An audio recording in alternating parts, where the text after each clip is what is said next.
Okay guys, in the previous video we went over the uh, sample question number 1 together so you knew what to expect. Let's now go through the other examples on the worksheet as quick as we can, just so you can see how the aggregate demand aggregate supply model works, and for the classical model anyway. So question number 2, we have a new trade deal with Mexico that leads to lower tariffs on Mexican goods and more imports to the United States. The key to this is we see more imports. So if we have more imports, we're going to have more spending on international trade, more spending on imported goods. That will lead to a decrease in aggregate demand. If you remember, our GDP equation is consumer spending plus investment spending plus government spending plus exports minus imports.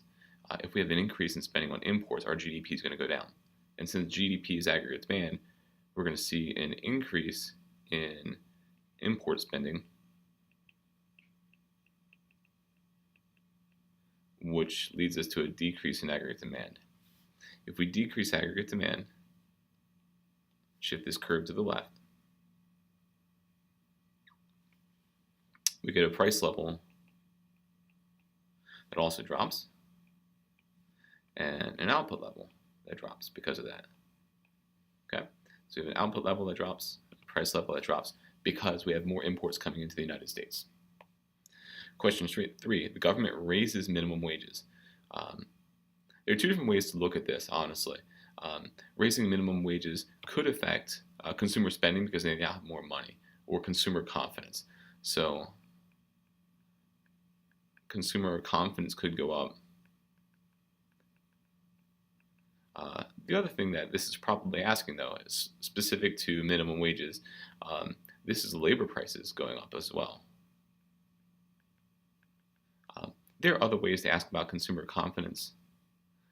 Let's, for this example, show what happens when labor prices go up. Labor prices will increase or shift to the right the short-run aggregate supply. I'm sorry. Let's go back. Labor prices going up will decrease the short-run aggregate supply, as the price of labor now makes it more expensive for businesses to do what they need to do and to produce. So increasing minimum wage also, with nothing else happening, is going to increase the price level in the economy, create inflation, and decrease the output. That's, again, as if all else stays the same. If you went back and said that this is going to increase consumer confidence, you could say that it's going to shift the aggregate demand to the right. Both happen, but for the IB economics course, you're only going to be asked to show the shifting of one curve. Number 4, a downturn in the real estate market reduces household confidence. The key here should be household confidence. That's going to be a decrease in consumer spending,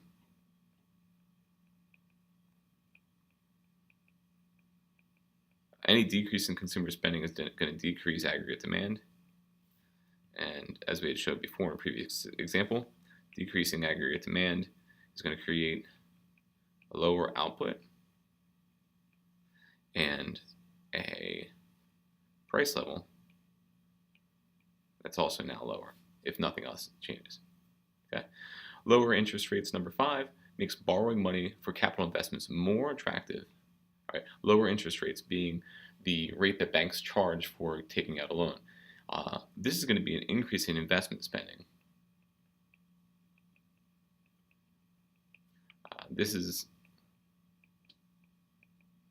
going to increase the short-run aggregate supply because is going to increase aggregate demand because businesses now have the ability to spend more. An increase in aggregate demand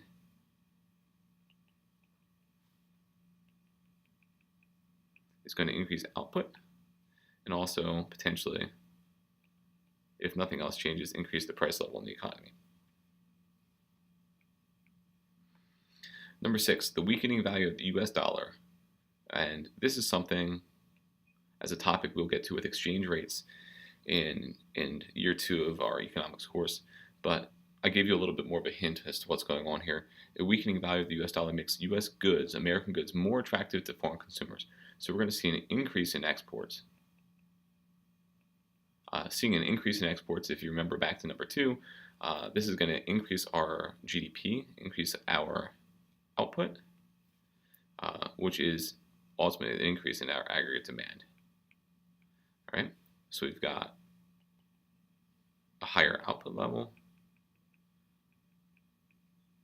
Again, you want to show all this movement with arrows on your graph and an increased price level. Okay, the U.S. increases spending on infrastructure, increasing efficiency and reducing costs for businesses. Now, there's a bunch of different ways that you could argue this one. This example, I'm trying to get across that these things are increasing the quality of the factors of production. Businesses now are able to do more because of better infrastructure or better abilities to do business. So in this case, we're trying to achieve a long-run aggregate supply. And for that, we need to put the long-run aggregate supply curve on the graph. All right, so doing that allows us to show the shift of long-run aggregate supply. You should probably only put this on the graph if you're going to show that shift. Otherwise, it gets really confusing to show. So now we have a new equilibrium level, and I encourage my students not to show the change in price level because as long-run aggregate supply shifts, so also would aggregate demand and short-run aggregate supply. We see this because of quality improvements.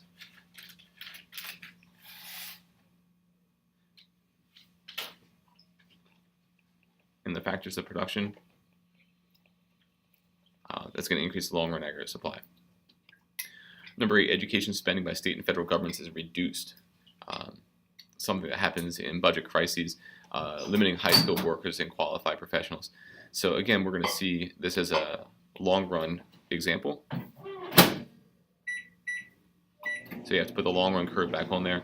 If we're reducing these costs, these payments, the long-run aggregate supply is going to shift back to the left. It's not often that you get good examples where these shifts, where the long-run aggregate supply curve will shift to the left. These aren't usually conscious choices where the federal governments or the state governments are reducing these sorts of issues. But if we are reducing the quality of labor through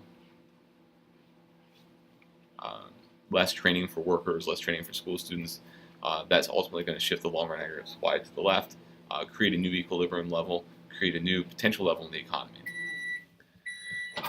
Number 9, looser immigration laws lead to an increase in the labor force.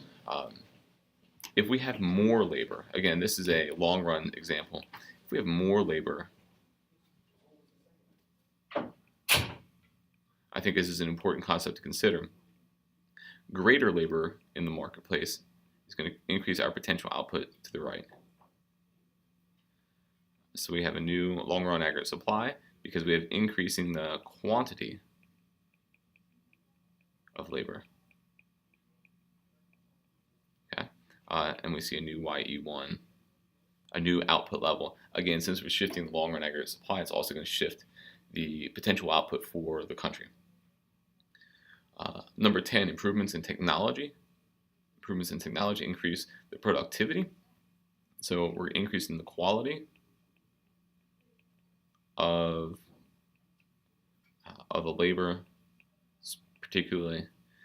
We now have increased improvements in technology, mechanization of labor, perhaps. We're getting more from that.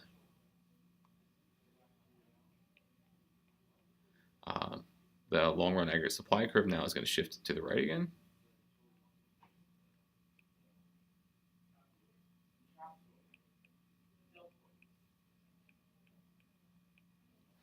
And we see an increased output as before. A hurricane destroys several offshore oil rigs, leading to higher transport and energy costs. There aren't many great examples of what I was trying to get across here. This I would consider a supply shock. This is something that's going to affect the short-run aggregate supply. It's going to decrease because of the supply shock. It's difficult in a country as large as the United States to come up with a good example of a supply shock that affects the entire country or affects multiple industries. So supply shock here affecting the energy sector, it's going to decrease short-run aggregate supply. And we should see price levels in the economy go up to correspond to that. And the output, at least in the short run, will decrease because of that. Good. Number 12, government announces a multi-billion-dollar spending plan to rebuild damaged coastal cities after a recent hurricane.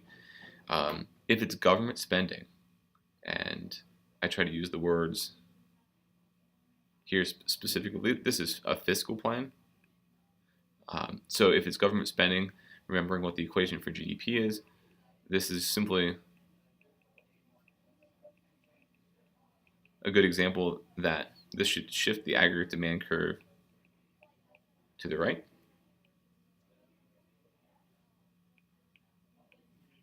And we should get a new, sorry about that. Should get a new price level in the economy because of government spending and a new output level. In this example with government spending, using classical model, it's going to increase price level. If we were to look more carefully at the Keynesian model, if we were in the horizontal part of the Keynesian aggregate demand, aggregate supply diagram, you could see an increase in aggregate demand without affecting price level. But here we see that it does. Government spending, again, on unemployment benefits and healthcare for American workers is slashed. So a couple things you could do here. You could shift aggregate demand to the left. We just said decrease in government spending decreases aggregate demand, okay, because we just talked about government spending. However, this example is also asking about benefits and healthcare. If those are the case, then you also might say you're seeing a decrease in long-run aggregate supply because of the quality of labor. All right.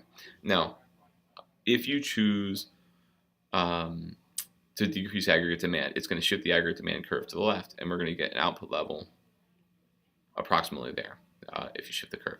If you want to shift long-run aggregate supply to the left, you get an output level that also decreases.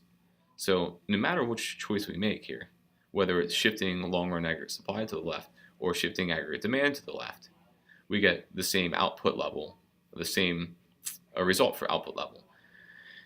If you found yourself questioning any of your choices for this example or this worksheet, many times you will find that the choice that you make might be different than mine, but the resulting change in output level might be very similar. Price level is a little bit different, and we'll get into that more when we look at fiscal and monetary policy and supply side policy. But if you can walk away from this worksheet knowing how spending or how these changes affect the output level in the economy, the GDP, if you will, that's a really big important takeaway. If you have any questions, please ask in class. Thanks, guys.